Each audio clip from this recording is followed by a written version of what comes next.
Hey guys, thanks for tuning in. This is another episode of my financial journal. I'm Ben Lee. Thanks for subscribing. I want to talk about some of the economic issues we've got right now. Obviously, the corona economy is drying up a lot of demand.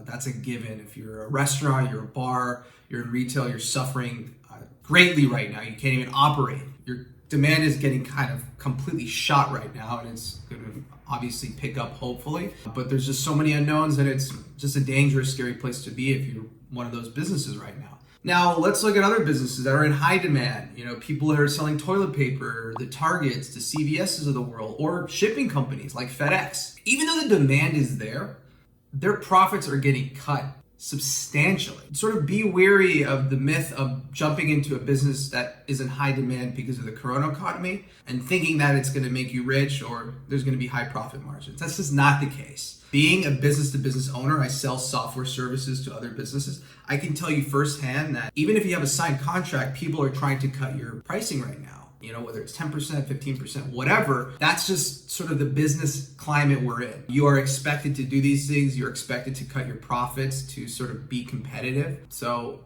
that's going to be really detrimental long-term, especially the businesses that are running right now. That being said, I still think B2B is the place you want to be. I get hit up every single day on Instagram and TikTok and other channels of entrepreneurs asking me where to be. I still think you should be doing B2B services. People are getting fired and laid off like crazy. Contractors are going to be in high demand. So web design, logo design, video editors, these types of services where you're remote, you're international, there could be some benefit if someone's using US dollars against your local currency. All these factors make it more attractive than ever to be selling your services. Upwork.com, Fiverr, anything.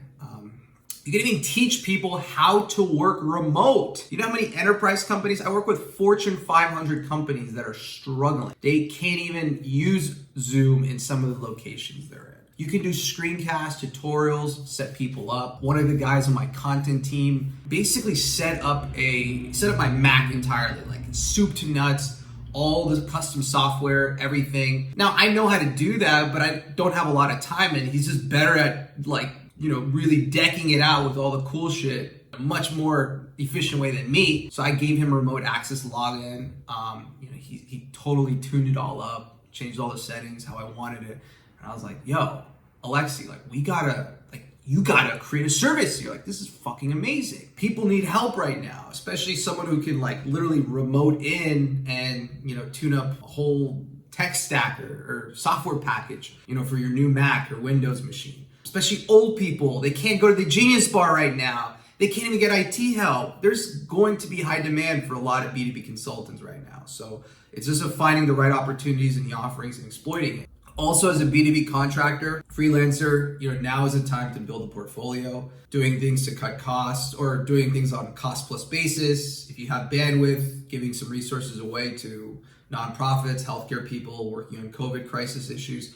Great opportunity to build relationships. It's an awkward time to be doing sales. People don't want to be hit up by salespeople. People want to be helped. They want that consultative support. I can help you in many ways and I can support you guys. I've been doing a lot of HR training and remote training for my clients who are having a difficult time adjusting to this transition. They're used to working in person. So I've been helping with that. Some of the tools I've liked, Tandem. It makes it feel like you're working right next to somebody, and I haven't used it, but as I understand it, you sort of tap into their speakers and just start communicating, I guess. Zoom obviously is crazy. I think they've got a surge of 200 million users or something. It's something insane. There have been some weird stuff about privacy and data, especially them sharing data. I think that's to be expected, frankly. Slack, obviously killing it. Been seeing a lot of WhatsApp groups move to Slack. That's definitely a tool and service you've got to be on. They've always acted with integrity. They've got great product design. They're a high growth startup, but they're kind of still a startup, versus Microsoft, which is Teams. They're equivalent of that. And it's obviously a much larger, giant corporation. Notion. I love Notion. I just hit up the guy to come on my podcast. I was one of their first customers, early evangelists. So when they're 4 people, I was hitting them up, talking to them. Now they're worth $2 billion. Notion is one of the coolest tools out there. I prefer more than Google Docs. but definitely something you want to check out. Then you've got, your Evernote, you've got your Asana, you've got your Trello, and probably a bunch of others. But those are like the ones that come to mind. My work from home tools. We covered a lot today. Thanks for tuning in.